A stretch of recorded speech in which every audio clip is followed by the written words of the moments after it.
આજે બી પીસ લઈને આવી છે। હજી અઠવાડિયા કે 10 દિવસ થયા આપણે ઓલરેડી પીસો બનાવ્યા હતા।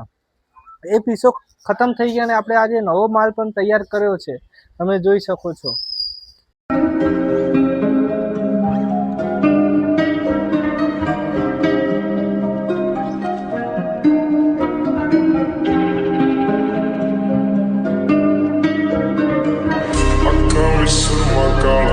बुला ते लारे नी मुँह ते मस्कारा झूठा जो पर्दे पावे नी किन्ने आ पिछे लाए ते किन्ने चारे नी गिन गिन के दिल तोड़ती जो टुटते तारे नी रेहानी होने एतबार सोनी रेहानी होने एतबार ऐदा नी चलते प्यार सोनी ऐदा नी चलते प्यार ऐदा नी चलते प्यार सोनी ऐदा नी चलते प्यार।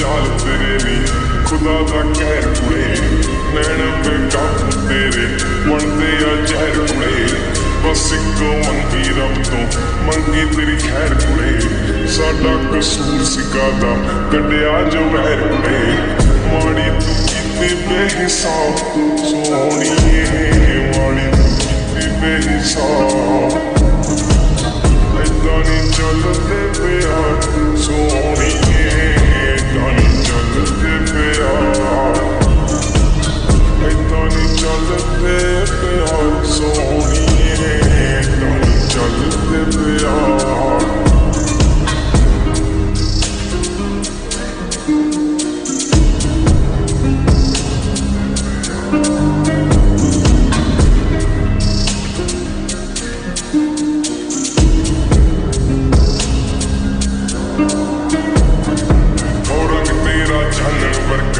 दिल काली रात कुड़े ठोडी ते काला दिल जो पाउंदा सी बात कुड़े कक्खां दा करदा नी तू मंगदा सी साथ कुड़े आ लै चक लिखण लाता तेरी करमात कुड़े टुटी है याद विच कार सोनी टुटी है याद विच कार। ગુજરાતથી રાજસ્થાનથી મહારાષ્ટ્રથી મુંબઈથી ઘણા સારા વેપારીઓ આવે છે, સસ્તા ભાવમાં લઈ જાય છે। સારામાં સારું સટિંગ પીસ તમને મળી જશે। એકવાર આઈઆર ટેક્સટાઇલનો કોન્ટેક્ટ કરો, તમે જોઈ શકો છો માલ।